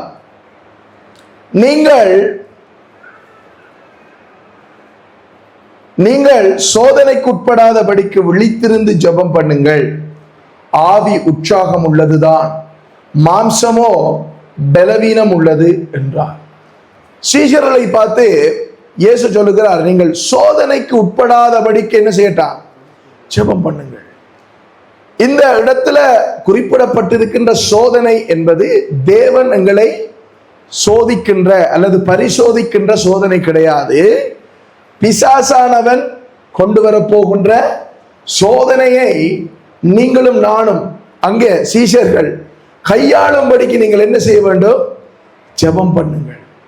நாங்கள் ஜெபம் பண்ணி தேவ உறவிலே நாங்கள் இருந்தால்தான் நமக்கு விளங்கிக் கொள்ள முடியும் வருகிற இந்த சோதனை யாரிடத்தில் இருந்து வருகிறது, எப்படிப்பட்டது என்பதை நாங்கள் அறிந்து கொள்ள முடியும். அப்படி வருகிற சோதனை யாரிடத்துல இருந்து வருவது என்பதை நாங்கள் அறிய முடியாமல் திக்கி தடுமாறுற சூழ்நிலை இருக்குதானே, அந்த நேரம் நீங்க உங்களோட வாழ்க்கையில எல்லாருக்கும் அப்படி ஒரு சூழ்நிலை வந்திருக்கும். நினைச்சு பாருங்க, உங்களுடைய வாழ்க்கையில நீங்க ஜெபம் இல்லாத ஒரு நிலைமை காணப்பட்டிருக்கும். இந்த இடத்துல சீஷர்களிடத்தில் அவர் சொன்ன பொழுதும் அவர்கள் ஜெபித்தார்களா? ஜெபிக்கவில்லை. சோதனைக்கு உட்படாதபடிக்கு ஜெபியுங்கள் என்று சீஷர்களுக்கு இயேசு சொன்ன பொழுதும் அவர்கள் ஜெபிக்கவில்லை. ஏன் ஜெபிக்கவில்லை என்றால், அவர்கள் கெத்செமனே தோட்டத்திலே இருந்தார்கள். ராப்போஜனம் முடிச்சதுக்கு பிறகு இயேசுவானவர் அங்கே போய் இருந்து கதறுகிறார், பிதாவே, இந்த பாத்திரம் என்னை விட்டு நீங்க கூடுமானால் நீங்கட்டும், ஆனாலும் என்னுடைய சித்தப்படி அல்ல உம்முடைய. அவர் அங்கே அந்த சூழ்நிலைக்கு அதை ஃபேஸ் பண்றதுக்கு அவர் ஜெபிக்கிறார். யாரு? இயேசு. ஆனால் சீஷர்கள் விழுந்து என்ன செய்யறாங்க, இப்ப சாப்பிட்டாச்சு, டின்னர் முடிஞ்சது, கெத்செமனே தோட்டத்துல போய் இருந்தா. கெத்செமனே என்றால் என்ன அர்த்தம் என்றால், ஷெமம், கெட் ஷெமம் என்றால், ஷெமம் என்றால் ஒலிவ பழம், ஒலிவ மரத்தை ஷெமம் என்று சொல்லுவார்கள் எபிரேய மொழியிலே. கெட் என்று சொன்னால் ஆளை. ஒலிவ மரத்திலே இருந்து ஒலிவ பழங்களை எடுத்து அங்கே இடித்து எண்ணெய் தயாரிக்கின்ற ஒரு ஆளை அந்த இடத்துல இந்த ஒலிவ மலையிலே இருக்கின்ற அந்த கெத்செமனே என்கின்ற அந்த குறிப்பிட்ட இடத்திலே அது இருந்தது. அப்ப இந்த காத்து அடிச்சு கொண்டிருக்கும், நல்ல குழு குழு குழு. கெத்செமனே தோட்டத்துல அப்படித்தான் அந்த அட்மாஸ்பியர், அந்த சூழ்நிலை இருக்கும். அது நல்ல இயற்கை காத்து, மருத்துவ காத்து, ஒலிவ மரத்திலிருந்து ஒலிவ இலைகளுக்கூடாக வருகிற காத்து படும் பொழுது சூப்பரா இருக்கும். ரொட்டியும் திராட்சரசமும் சாப்பிட்ட இவங்களுக்கு என்ன நடக்கும், இப்ப படுத்து நல்ல ஒரு தூக்கம் வரும். இவர்கள் தூங்கிக் கொண்டிருக்கிறார்கள். ஆண்டவர் இயேசு சொன்னதை கேட்கவில்லை. இன்னும் சில மணி நேரத்துல சோதனை வந்ததா? வந்தது. ராணுவ வீரர்கள் இயேசுவை கைது செய்ய வரும் பொழுது இவர்கள் என்ன செய்தார்கள்? சிதறி ஓடினார்கள். பேதுரு என்ன செய்தான்? படாரண்டு பட்டயத்தை எடுத்து மல்குசினுடைய காதை அறுத்தான். என்ன செய்தான்? காதை வெட்டினான். இயேசு சொன்னார், பேதுரு என்ன செய்கிறாய்? பட்டயத்தை கீழே போடு. பட்டயத்தை எடுத்தவன், கத்தியை எடுத்தவன் கத்தியால தான் சாவான் என்று சொல்லி அங்கே சொன்னார். அது மட்டுமா நடந்தது? பேதுருவினத்திலே கேட்டார்கள், நீயும் அவரோடு இருந்தவர் தானே? அவரா? யாரு? இயேசு. இயேசு கொண்டா என்ன இந்த இருக்கிற ஸ்பீக்கரா என்று சொல்லி கேட்டான். இயேசுவா? இதா இயேசு அப்படி என்று கேட்டான். 3 தடவை என்ன செய்தான்? இயேசுவை மறுதலித்தான். அவனுக்கு சோதனை வந்தது. அந்த சோதனையை அவன் முகம் கொடுக்க தயாராக இருக்கவில்லை. ஆனால் அப்போஸ்தலர் 2வது அதிகாரத்திலே மேல்விட்டறையிலே அவர்கள் ஜெபித்துக் கொண்டிருந்தார்கள். ஆவியானவர் வந்து அவர்களை ஞானஸ்தானம் பண்ணினார், அபிஷேகம் பண்ணினார். இப்ப அதே பேதுரு எழும்பி நின்று என்ன சொல்கிறான்? நீங்கள் தான் அவரை கொலை செய்தீர்கள் என்று யூதர்களை பார்த்து அவன் பிரசங்கம் பண்ணினான். அந்த மறுதலித்த பேதுரு பிரசங்கம் பண்ணும் பொழுது அங்கே 3000 பேர் ரட்சிக்கப்பட்டார்கள். அந்த பேதுரு அவனை சிலுவையிலே அறைந்து கொலை செய்ய கொண்டு போகும் பொழுது அவன் சொன்னான், என்ன நேரா சிலுவையில் அறைய வேண்டாம், ஏனென்றால் நேரா சிலுவையில அறைந்து சாவதற்கு நான் பாத்திரன் அல்ல, தகுதியானவன் அல்ல, என்னை சிலுவையிலே அறையுங்கள், தலைகீழாய் அறையுங்கள் என்று அவரை தலைகீழாய்த்தான் சிலுவையிலே அறைந்து பேதுருவை கொலை செய்தார்கள். அப்ப இயேசு ஒரு விஷயத்தை சொல்றாருண்டா, ஆண்டவர் ஒரு விஷயத்தை அவருடைய வார்த்தையில் சொல்றாருண்டா, நாம் அதை கவனித்து பார்க்க வேண்டியது அவசியம். சோதனைக்கு உட்படாதபடிக்கு ஜெபியுங்கள் என்றால் சோதனைக்கு உட்படாத வண்ணம் நாம் தினந்தோறும் ஜெபிக்க வேண்டியது அவசியமாக இருக்கிறது. அப்ப இந்த இடத்துல இயேசு பேசினதுக்கு பின்பதாக என்ன நடந்தது என்று உங்கள் எல்லாருக்கும் தெரியும். அவர்களுக்கு சோதனை வந்தது. அந்த இடத்துல தான் இயேசு சொன்னார், பேதுரு, பிசாசு கோதுமையை சுளையிலே புடைக்கிறது போல உன்னை புடைப்பதற்கு என்னிடத்திலே அனுமதி வாங்கி கொண்டான். ஏன் அனுமதி வாங்க கேட்டான்? இவர் ஜெபிக்கல. ஏன் அவர் அனுமதி கொடுத்தார்? ஒன்னும் செய்யல. இவர் ஜெபிக்காது. ஆண்டவர் பிரச்சனை இல்லையே. ஆண்டவரே, சோதனை வராதபடிக்கு என்னை காத்துக்கொள்ளும் என்று சொல்லியிருந்தா பிசாசு போய் நிற்கும் பொழுது ஆண்டவர் கேட்டிருப்பார். யோபுட விஷயத்துல கேட்ட மாதிரி, என்ன எங்க இருந்து வாரா, எல்லா இடம் சுத்தி வாரியா, என்ன யோபுல கண் வச்சா போல இருக்கு என்று ஆண்டவர் கேட்டார் இல்லையா? யோபு புத்தகத்துல வாச்சு பாருங்க. அதே போல கேட்டிருப்பார், என்ன பேதுருவை சோதிக்கலாம் என்ற ஒரு ஐடியா போல, என்ன 7 மண்டா சோதிச்சு பா என்று ஆண்டவர் சேலஞ்ச் பண்ணியிருப்பார். இங்க ஜெபம் இல்லையே, ஒன்றும் செய்யல, நீ என்னையாவது பண்ணி கொண்டு விட்டுட்டு அவர் போயிட்டார். ஜெபிக்க வேண்டும் என்று ஆண்டவர் நமக்கு ஆலோசனை சொல்லியிருந்தால் ஜெபிக்க வேண்டியது நம்முடைய வேலை. தேவையில்லாத விஷயம் சொல்லக்கூடாது. எனக்கு டயர்ட், எனக்கு வேலை, நான் அவ்வளவு டயர்ட் தெரியுமா, அதை என்னட்ட சொல்லக்கூடாது. நீங்க போய் இன்னொரு ஆள்கிட்ட சொல்லக்கூடாது. யார்கிட்ட சொல்லணும்? ஆண்டவரே எனக்கு டயர்ட். ஓ, நோ ப்ராப்ளம், நான் உனக்கு எனர்ஜி தரேன் என்ன ஆண்டவரோட எனர்ஜி தருவார். நம்ம மனுஷன்ட்ட போய் எனக்கு டயர்ட், அவன் போயிடுவான். அப்ப ஆண்டவர்கிட்ட போய் சொன்னா எனக்கு டயர்டா இருக்கு ஆண்டவரே, அவர் எனர்ஜி தருவார். என்னதுக்கு? ஜெபிக்கிறதற்குரிய எனர்ஜியை அவர் தருவார். லூக்கா சுவிசேஷம் 18வது அதிகாரத்துல பாருங்க, 1வது வசனம். லூக்கா சுவிசேஷம் 18வது அதிகாரம் 1வது வசனத்துல பாருங்க, சோர்ந்து போகாமல் எப்பொழுதும் ஜெபம் பண்ண வேண்டும் என்பதை குறித்து அவர்களுக்கு அவர் ஒரு உவமையை சொன்னார். சோர்ந்து போகாமல் எப்பொழுதும் ஜெபம் பண்ண வேண்டும் என்பதை குறித்து இயேசு ஒரு கதையையே சொன்னார். அந்த கதை உங்களுக்கு தெரியும், நியாயாதிபதியினிடத்திலே போன விதவையினுடைய கதை. அந்த கதையை நான் வாசிக்க வைக்கல. அந்த கதையை நீங்க வீட்டை போய் வாசிச்சு நீங்க தியானம் பண்ணி, சரிதானே, ஆண்டவர்கிட்ட வெளிப்படுத்தல பெற்றுக்கொள்ளுங்க. அந்த கதையை நான் சொல்ல வேண்டிய அவசியம் இல்லையே. ஆனால் 1வது வசனத்துல சோர்ந்து போகாமல் ஜெபம் பண்ண வேண்டும் என்றதை குறித்து ஒரு கதையை சொன்னார். ஏன் சொன்னார் தெரியுமா? நாங்க ஜெபத்துல சோர்ந்து போவோம் என்பதை அவர் நன்கு அறிந்திருந்தார். நாங்க எப்பொழுதும் ஜெபிப்பதை நிறுத்தி விடுவோம் என்பதை இயேசு அறிந்திருந்தார். ஏன் சோர்வு, ஏன் எப்பொழுதும் ஜெபிக்க முடியாத நிலைமை ஒரு தேவ பிள்ளை, ஒரு தேவ ஊழியக்காரனுடைய வாழ்க்கையிலே வருகிறது என்றால், அதே லூக்கா 18வது அதிகாரத்துல 8வது வசனத்துல இந்த கதையை முடிக்கும் பொழுது இயேசு சொல்லுகிறார், சீக்கிரத்திலே அவர்களுக்கு நியாயம் செய்வார் என்று உங்களுக்கு சொல்லுகிறேன். ஆகிலும் மனுஷகுமாரன் வரும் போது பூமியிலே விசுவாசத்தை காண்பாரோ? விசுவாச குறைச்சல் ஏற்படும் பொழுது நம்முடைய வாழ்க்கையில ஜெப குறைச்சல் ஏற்படும். விசுவாச குறைவு ஏற்படும் பொழுது நாங்கள் ஜெபத்திலே சோர்ந்து போவோம். விசுவாச குறைச்சல் ஏற்படும் பொழுது, விசுவாசம் என்பது கர்த்தருடைய வார்த்தையிலே நிலைத்திருக்காத தன்மை. எங்களுடைய வாழ்க்கையில கர்த்தர் சொன்ன காரியத்திலே நம்பிக்கை இல்லாத தன்மை. விசுவாச குறைச்சல் என்பது கர்த்தருடைய காரியங்களிலே நிலைத்திருக்க முடியாத தன்மை. இந்த விசுவாசம் என்கின்ற சொல்லுக்கு பலவிதமான வியாக்கியானங்கள், அர்த்தங்கள் இருக்கிறபடினாலதான் எல்லா அர்த்தங்களையும் சேர்த்து ஒரு சொல்லாக விசுவாசம் என்று அவர்கள் வைத்திருக்கிறார்கள். அப்ப இயேசு சொல்லுகிறார், மனுஷகுமாரன் வரும் பொழுது விசுவாசத்தை காண்பாரோ?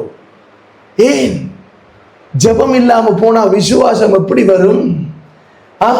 விசுவாசம் தேவ வார்த்தையினாலதான் வரும். ஆனா தேவ வார்த்தையினால விசுவாசம் வந்தாலும் நாங்க ஜெபித்து என்ன செய்ய வேண்டும்? அந்த விசுவாசத்தை நாங்கள் இன்னும் வர்த்திக்கப்பட வேண்டும், வளர்த்து கொள்ள வேண்டும். அப்ப சோர்வு, இடைவெளி எப்பொழுதும் ஜெபிக்க முடியாத தன்மை ஒரு தேவ பிள்ளையினுடைய வாழ்க்கையில் வருவதற்கான காரணம் ஆண்டவருடைய வசனத்தை நம்பாததனாலே, ஆண்டவருடைய வசனத்திலே இயேசு சொன்னது போல நிலைத்திருக்காததினாலே, ஆண்டவருக்கு உண்மையாய் இருக்காததினால் ஜெபத்திலே நமக்கு குறைவு வரும். அதான் நான் அப்போது சொன்னேன், ஞாயிற்றுக்கிழமை மட்டும் பரிசுத்தவான் பரிசுத்தவாட்டி மாதிரி நடித்து திங்கட்கிழமையிலிருந்து மற்ற நாளெல்லாம் பழைய குருடி கதவத்திரடி என்ற வாழ்க்கை நாங்கள் வாழ்ந்தால் தேவனுக்கு பாஸ்டருக்கு உண்மையா இருக்க வேண்டிய அவசியமே கிடையாது. பாஸ்டர் உங்களை போல ஒரு மனுஷன். அப்ப நீங்க யாருக்கு உண்மையா இருக்கணும் என்றால் தேவனுக்கு உண்மையா இருக்க வேண்டும். நான் அடிக்கடியா தானே சொல்றேன், காணிக்கை தசமமாக வேளையிலையும் நான் ஜெபிக்கிறது எப்படி, ஆண்டவரே இவங்க என்ன செஞ்சாங்க, என்னென்று இதை கொண்டு வந்தாங்க என்பதை நீர் பார்க்கிறீர். வேதம் என்ன சொல்லுது? ஆண்டவர் வசனம், உண்மை உள்ள மனுஷன் பரிபூரண ஆசீர்வாதங்களை பெறுவான். ரெண்டும் ரெண்டும் என்ன அங்கு 10 4, ரெண்டும் ரெண்டையும் பெருக்குனா எத்தனை? 40. ஒன்று பாராட்டணும் ரிபாட்டிக்கிற. 2 2 4, 2 4, ரெண்டையும் ரெண்டையும் மல்டிப்ளிகேஷன் பண்ணாலும் 4. இப்ப ஆண்டவரும் ஒரு ஃபார்முலா நமக்கு கொடுத்திருக்கிறார். என்ன? உண்மையாய் இருந்தால் பரிபூரண ஆசீர்வாதம் வரும், உண்மையா இல்லை என்றால் இப்படித்தான் இழுத்து இழுத்து திரியணும், வீடு வீடா திரியணும். 5 ரூபா தாங்களன், 1000 ரூபா தாங்களன், 200 ரூபா தாங்களன் என்று திரிய வேண்டிய சூழ்நிலை ஏற்படும். அப்ப நாங்கள் செபிக்க வேண்டியது அவசியம் என்பதை வேத புத்தகம் நமக்கு சொல்லுகிறது. கொலோசையர் 4வது அதிகாரம், கொலோசையர் புத்தகம் அப்போஸ்தலனாகிய பவுல் கொலோசையருக்கு எழுதின நிருபம் 4வது அதிகாரம், 4வது அதிகாரம் 2வது வசனத்திலே மீண்டும் ஆண்டவர் சொல்லுகிறார் பாருங்க, இடைவிடாமல் ஜெபம் பண்ணுங்கள், ஸ்தோத்திரத்துடன் ஜெபத்தில் விழித்திருங்கள். நம்மடாக்கள் இந்த விழித்திருங்கள் என்றதை எடுத்துட்டு என்ன செய்யறா, இரவிரவா விழித்திருக்கிறது. ஆண்டவர் அந்த விழித்திருங்களை குறித்து இங்க பேசல. இரவை உண்டாக்குனதே ஆண்டவர் என்னத்துக்கு தெரியுமா? நல்லா படுத்து தூங்குறதுக்கு தான் உண்டாக்குனார். சரிதானே? இரவுல படுங்க, அது ஒரு பிரச்சனை இல்லை. விழித்திருங்கள் என்று இங்க சொல்லப்படுவது நீங்கள் எச்சரிக்கையாயிருந்து விழிப்புள்ளவர்களாயிருந்து, ஆங்கிலத்தில் அதுக்கு சொல்லுவாங்க பி அவேர் என்று சொல்லுவாங்க. கவனமாக இருந்து என்ன செய்யட்டான்? இடைவிடாமல் சொல்லுங்களேன், இடைவிடாமல், சத்தம் வருது இல்லை, இடைவிடாமல் ஜெபம் பண்ணுங்கள். ஆண்டவர் இடைவிடாமல் ஜெபம் பண்ணுங்கள் என்பதை புதிய ஏற்பாட்டு வேதாகமத்தில் 2 இடத்திலே எழுதி வைத்திருக்கிறார். பாருங்களேன். ஏன் நம்ம அதுல சறுக்குவோம் என்ற ஆண்டவருக்கு தெரியும். நான் உங்களை சொல்லல, நமக்கு எல்லாருக்கும் சேர்த்து தான் சொல்றேன். கர்த்தருடைய வார்த்தை இப்படி மட்டும் வெட்டாது, அது இருபுறமும் கருக்குள்ள பட்டயம். விட்டா என்ன செய்யும்? எனக்கும் பட்டும் உங்களுக்கும் பட்டும். இப்ப நான் இதை பேசிக்கொண்டிருக்கக்குள்ள ஆண்டவர் எனக்கு தான் பேசுறா, டே கவனமாடுறா, ஊழியத்துக்கு வந்திருக்காடா, அதுவும் சும்மா இடத்துல வரல, அம்மாட எல்லைக்குள்ள வந்திருக்காடா, அம்மா குழம்பிடுவாள்டா. அப்ப நீ என்ன செய்யணும்டா? என்னோட ஜெபத்துல நீ இருந்தா தான் நான் அந்த அம்மாவுக்கு பட்டுப்புடவை வேண்டி கொடுப்பேன்டா, கட்டி விட்டு அடிக்கிற அடியில் அவளை ஓடுவாள் என்று ஆண்டவர் பேசுவான். சரிதானே? அப்போ சொல்ல 2:41-42 பாத்தீங்கன்னா, ஆதி திருச்சபை ஜெபம் பண்ணுவதிலே அவர்கள் என்ன இருந்தார்கள் என்றால் உறுதியாய் தரித்திருந்தார்கள் என்று சொல்லி அங்கே எழுதப்பட்டிருக்கிறது. ஆதி திருச்சபை எப்படி இருந்ததா? அவர்கள் அப்பம் பிட்குதலிலும் அந்நியோன்யத்திலும் ஜெபம் பண்ணுவதிலும் உறுதியாய் அவர்கள் தரித்திருந்தார்கள். அப்ப பாத்தீங்க தானே, ஆதி திருச்சபையும் ஜெபத்திலே அவர்கள் எப்படி இருந்தாங்க? உறுதியாய் தரித்திருந்தார்கள். ஏனென்றால் அவர்களுக்கு வேற வழி இல்லை. ஒரு காலத்துல இலங்கையில யுத்தம் இருக்கிற காலத்துலதான் அநேக ஊழியங்கள் வெளிப்பட்டது, அநேக அபிஷேக ஆராதனைகள் வெளிப்பட்டது, அநேக ராவளிப்பு ஜெபங்கள் நடைபெற்றது. அந்த நாட்களை நான் இப்பொழுது நினைத்து பார்க்கும் பொழுதும் அந்த நாட்கள்ல இருந்த தேவ மகிமையும் தேவ பிரசன்னமும் அப்பா நினைத்து. ஆனால் இப்ப திருப்பி ஆண்டவர் ஏதோ ஒன்று செய்ய போறார் போல இருக்குது. இப்ப பல திருச்சபைகளிலே பல இடங்களிலே ஆண்டவர் எந்த கூட்டமும் இல்லை, ஜெப கூட்டங்களை திருப்பி உருவாக்குகிறதை நாங்கள் பார்க்கக்கூடியதாக இருக்கிறது. அந்த நாட்கள்ல ஏன் ஜெபம் பண்ணாங்க தெரியுமா? அந்த நாட்கள்ல பேங்க்ல காசு சேர்க்கிறதுல அவங்க போக்கஸ் பண்ணல. ஏனண்டா இவங்களுக்கு எப்ப வடி விழும், எப்ப மண்டையை போடுவாங்க இவங்களுக்கே தெரியாது. எப்ப அவன் வந்து மேலால குண்டு போடுவான்னு தெரியாது. அப்ப எப்ப சாகுவோம் என்று தெரியாது. செத்தா பரலோகம் போடுமே. அப்ப என்ன செய்யணும்? பயத்துல ஜபத்திலே தரித்திருந்தார்கள். ஆனா இப்ப என்ன? குளிர் விட்டு போச்சு. என்ன இப்ப குளிர். அதான் ஆண்டவராக சொல்லுகிறார், அனலும் இல்லாமல் குளிரும் இல்லாமல் இருந்து என்றா உன்னை என்ன செய்வேன்? வாந்தி பண்ணி போடுவேன் என்று ஆண்டவர் சொல்லுகிறார். ஏன் ஆண்டவருக்கு பிரெக்னண்டா வாந்தி எடுக்கிறதுக்கு இல்ல. உங்களை வச்சிருந்து அவருக்கு அலர்ஜிக், ஒவ்வாம செமிபாடு இல்லை. அதனாலதான் சொல்றார் வாந்தி பண்ணி போடுவேன். அப்படிப்பட்ட ஒரு நிலைமைக்கு நீங்க போகாதபடிக்கு இடைவிடாமல் ஜெபம் பண்ணுங்கள். சரிதானே? ஓகே, யாக்கோபு 5வது அதிகாரம் 17வது வசனத்திலே ஒரு காரியத்தை யாக்கோபு சொல்லுகிறார். இந்த யாக்கோபு யார் என்றால், மரியாளுக்கும் யோசேப்புக்கும் பிறந்த, இயேசுவுக்கு பிறகு பிறந்த இயேசுவினுடைய சகோதரன். அவர் தன்னை அறிமுகப்படுத்தும் பொழுது, ஏய் நான் யார் தெரியுமா? இயேசுட தம்பி. எந்த இயேசு? இந்த இடத்துல இருக்கிற அவரா? அந்த இயேசு இல்ல, நாசரேத்தூர் இயேசுவின் தம்பி தெரியுமா? நான் சொல்றதை நீ தான் கேட்கணும்.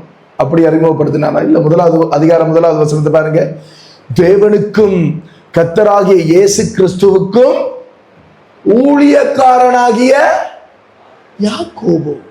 இயேசுவுக்கு தம்பியாகிய யாக்கோபு. இப்ப நம்மடாக்கள் கொஞ்சம் வளர்ந்தோன்னே என்ன, பட்டதாரியாகிய டாக்டர் கலாநிதி பட்டம் பெற்ற, அந்த பட்டம் பெற்ற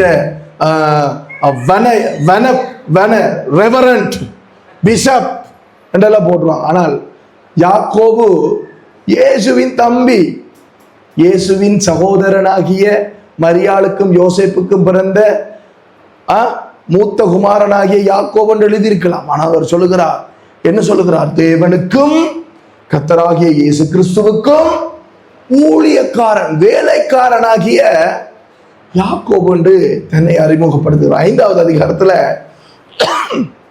இந்த யாக்கோபு ஒரு காரியத்தை சொல்லுகிறார் பாருங்க. எலியா என்பவன் நம்மை போல பாடுள்ள மனுஷனாய் இருந்தும். எலியா யாரா? ஸ்பெஷலா? எலியாக 2 கொம்பா? அப்ப எலியா ஜெபம் பண்ணோடனே நெருப்பு வந்தோடனே நாங்க நினைக்கிற எலியா, அப்பா எலியா மாதிரி எல்லாம் நாங்கள். எலியா நம்மை போல பாடுள்ள மனுஷன். வேதத்தில் இருக்கிற கதாபாத்திரங்கள் நபர்களை பார்த்ததும் நீங்கள் நினைக்க கூடாது அவர்கள் விசேஷித்தவர்கள் என்று. அவர்களுடைய கதையை நீங்கள் எடுத்து பார்த்தீர்களானால் என்னையும் உங்களையும் விட வேர்ஸ்டா கேவலமானவர்களா இருப்பார்கள். யாரு? வேதத்தில் இருக்கிறவர்கள். ஆண்டவருக்கு நல்லது தேவையில்ல. ஆண்டவருக்கு எது தேவை தெரியுமா? பழுதா போனதுதான் தேவை.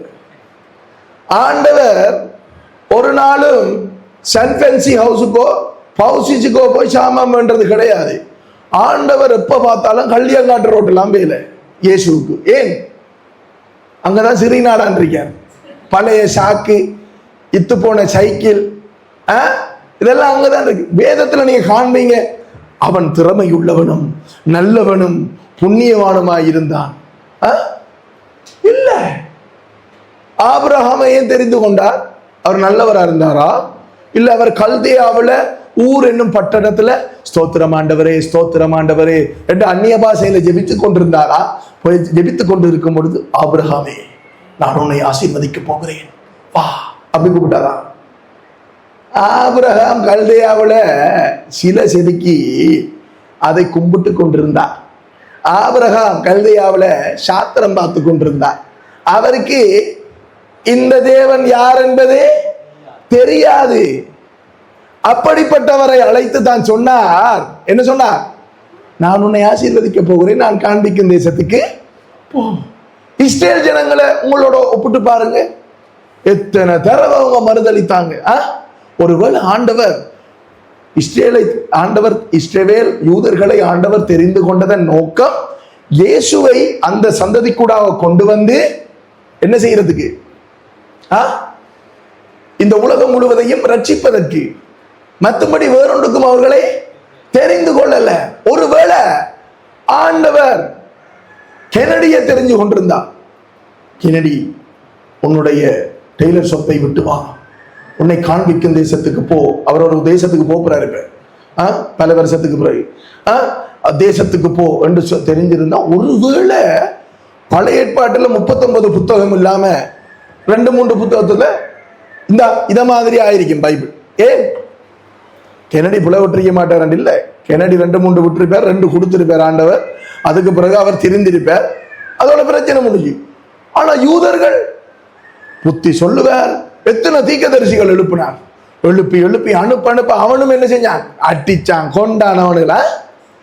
ஆண்டவர் தகுதியானதை தெரிவு செய்யும். எலியா நம்மை போல பாடுள்ள மனுஷன். அவன் வானத்திலிருந்து நெருப்பறக்கித்தான், அவனை தலையில வச்சு ஆடாதீங்க, வேதம் அதை தான் சொல்லுகிறது. எலியா என்பவன் நம்மை போல பாடுள்ள மனுஷனாய் இருந்து மழை பெய்யாதபடிக்கு கருத்தாய் ஜெபம் பண்ணினான். அப்பொழுது 3 வருஷம் 6 மாதமும் பூமியின் மேல் மழை பெய்யவில்லை. அடுத்த வசனத்தை பாருங்க. மறுபடியும் ஜெபம் பண்ணினான். அப்பொழுது வானம் மழையை பொழிந்தது, பூமி தன் பலனை தந்தது. அவன் எப்படி ஜெபிச்சானா? கருத்தாய் ஜெபித்தான். கருத்தாய் ஜெபிப்பதென்றால் இரக்கமுள்ள பிதாவே, ஆண்டவரே, இயேசுவே, இப்படி ஜெபிக்கிறதா? கருத்து அன்புள்ளவரே, இரக்கமானவர், அப்படியா? கருத்தாய் என்பதனுடைய அந்த அர்த்தம் என்னென்றால், ஆங்கில வேதாகமத்திலே ஏர்னஸ்ட்லி என்று போடப்பட்டிருக்கிறது. ஏர்னஸ்ட்லி என்றால் ஆவலுடன் என்றது உங்களுக்கு விளங்கல் என்றா உங்களுக்கு நான் விளங்கப்படுத்துறேன். இந்த பிரதர் இருக்கிறார் தானே, ஜெபி பிரதர், உங்களுக்கு ஒரு நாளைக்கு எவ்வளவு பிரதர் சம்பளம்? நான் காணிக்க கேட்க மாட்டேன் பிரதர். 3000 ரூபா, 500 ரூபா, சனிக்கிழமை வரைக்கும் வேலை தானே. இப்ப அவருக்கு 2 பொம்பளை பிள்ளைகள் இருக்கு, மனைவி இருக்குது.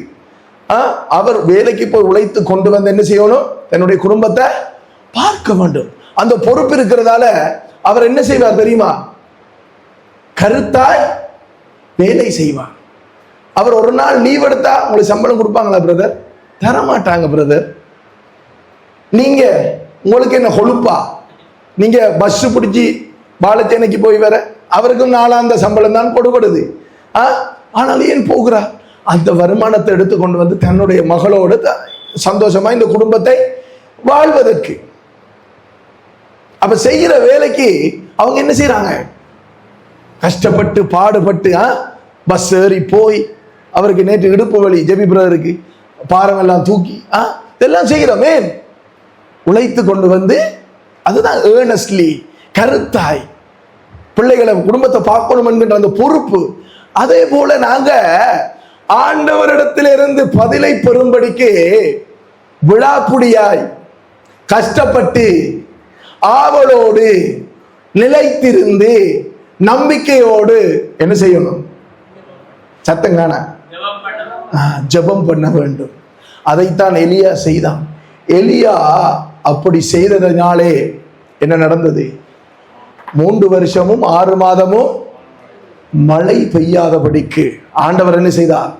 வானத்தை அடைத்தார். ஏன் வானத்தை அடைத்தார் என்றால், ஆகாப் ராஜா என்கின்ற ராஜா தான் எலியா தீர்க்கதரிசனம் சொல்லுகிற காலத்திலே இஸ்ரவேல், அதாவது வடபகுதிக்கு ராஜாவாக இருந்தான்.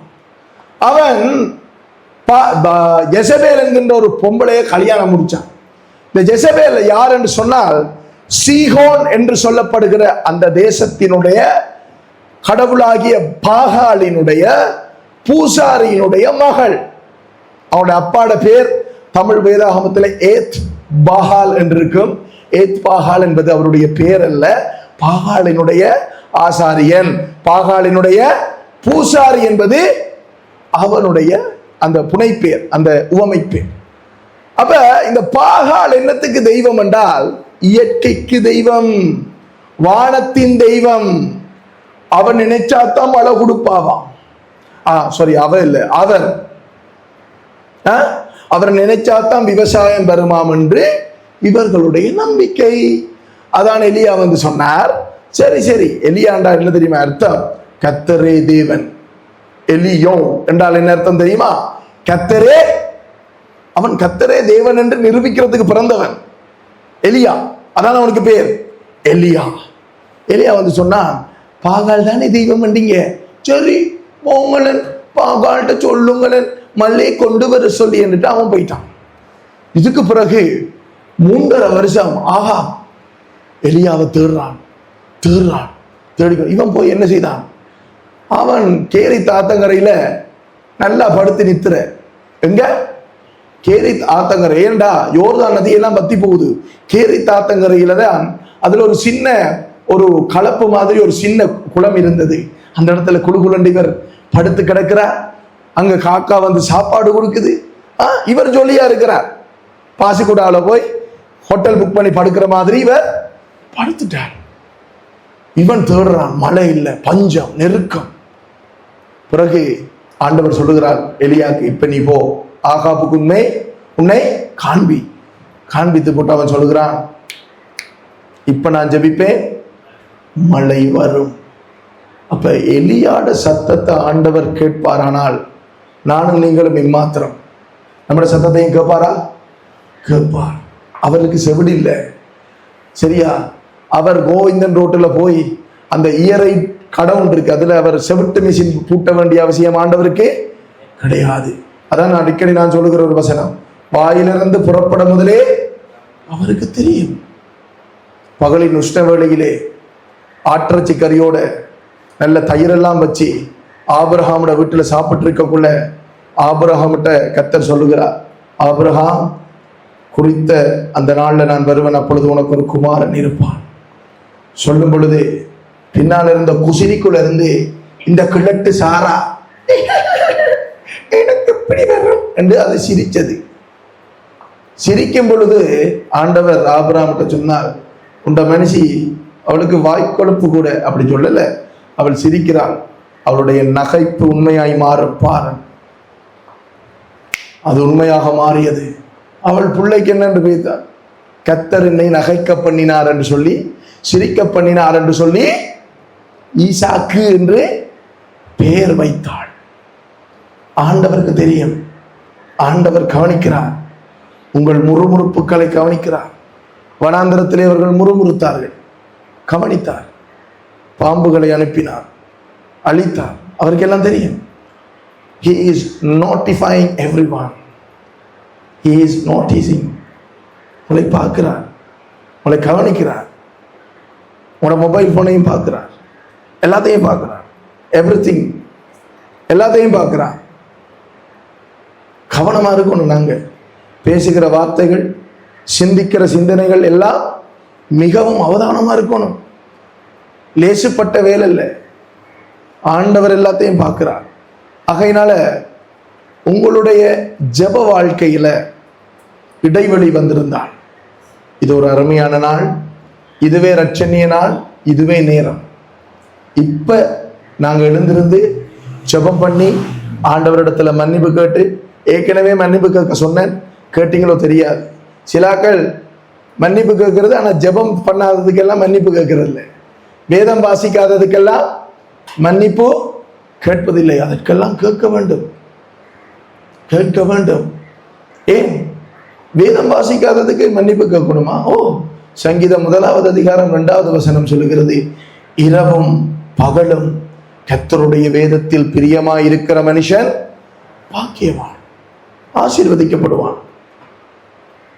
உங்களுடைய வாழ்க்கையில என்னத்தை உழைச்சாலும் உங்களுக்கு ஓட்ட பாக்கெட்ல போடுற மாதிரி போகுதா? ஆராய்ந்து பாருங்க, உங்களோட வாழ்க்கையில நீங்க என்னென்ன தவறுகளை விடுறீங்க. ஓ, வேதம், நான் வேதத்தை பேசுறேன். நாங்க பாக்கியவான் என்றால் ஆசீர்வதிக்கப்படாத நிலைமைக்கு நாங்கள் தள்ளப்படுவதற்கு காரணம் உண்டு. நாங்களே காரணம். எழுந்திருந்து நாங்கள் ஜெபம் பண்ணுவோமா? அந்த பேக்ரவுண்ட் மியூசிக்கை கொஞ்சம் போடுவீங்களா?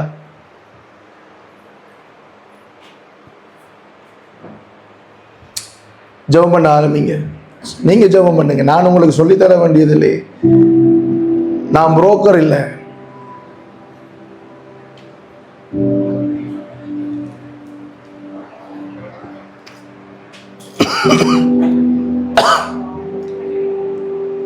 சொல்லுங்க, இயேசு என்னை மன்னிங்க ஆண்டவரே. சில வேளைகளிலே என்னுடைய சரீர பலவீனத்தினாலே நான் ஜெபிக்காமல் இருந்திருக்கிறேன். சில வேளைகளிலே நான் ஜெபம் பண்ணுவதை அலட்சியமாய் எண்ணி இருக்கிறேன். சில வேளைகளிலே இடைவெளி என்னுடைய ஜெபத்தில் இருந்திருக்கிறது. விசுவாச குறைவு, சோர்வு. ஆண்டவரே எனக்கு உதவி செய்யுங்க. உம்மோடு இருக்கிற உறவிலே நான் நிலைத்திருக்க எனக்கு உதவி செய்யுங்க. என்னை வழி நடத்துங்க ப்ளீஸ். ஆண்டவர்கிட்ட கேளுங்க. கண்களை மூடுங்க தயவு செய்து. சின்னாக்கள் கண்களை மூடையிலாண்டா, சொல்றதை கேட்கலாண்டா தயவு செய்து அப்படியே போயிடுங்க. எலோவித்துக்கும் சேர்த்து தான் சொல்றேன். ஆண்டவருடைய சமூகத்துல அதுக்கேற்ற விதமா இருக்கணும். நாம கர்த்தருக்கு பயந்தவர்களாய் நாங்கள் நடக்க வேண்டும். ஆண்டவர் அவர் ஜீவிக்கிற தேவன். ஒரு அலதர வர்ஷி காலமாந்தரலவோ ரெகடியான் தொலோபோ செகலெபெரிடியான் டெரெஃபெலியாரமாந்தரா. இரக்கமுள்ள நல்ல ஆண்டவரே, அருமையான இந்த நாளுக்காய் நன்றி. உம்முடைய வார்த்தையின் மூலமாய் ஆண்டவரே எங்களோடு இன்னைக்கு நீர் பேசினீர்.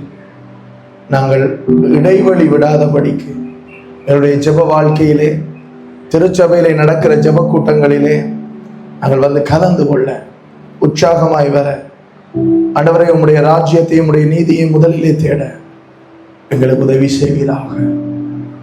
கடந்த நாட்களிலே எங்களுடைய வாழ்க்கையில இருந்த ஜெப குறைபாடுகள், வேத வாசிப்பு குறைபாடுகள், ஜெபத்திலே விட்ட இடைவெளிகள், சோர்ந்து போய் ஜெபிக்காத சூழ்நிலைகள், எப்பொழுதும் ஜெபிக்காத சூழ்நிலைகள் எல்லாவற்றையும் எங்களுக்கு மன்னியும். இந்த நேரத்தில் எங்களை சுத்திகரியும், எங்களை விடுதலையாக்கும். எங்கள் சோர்வுகள் எங்களை விட்டு அகன்று போவதாக. சொல்லுங்க, இயேசுவின் நாமத்திலே. சொல்லுங்க, இயேசுவின் நாமத்திலே. சத்தமா சொல்லுங்க, இயேசுவின் நாமத்திலே என் சரீரத்தில் இருக்கிற சோர்வு, சோர்வின் ஆவி இயேசுவின் நாமத்திலே போவழியில. இயேசுவின் நாமத்திலே என் சரீரத்தில் இருக்கிற எல்லா பலவீனங்கள், எல்லா குறைபாடுகளும் போவழியிலே இயேசுவின் நாமத்திலே. ஆமென். கர்த்தர் உங்களை ஆசீர்வதிப்பார்.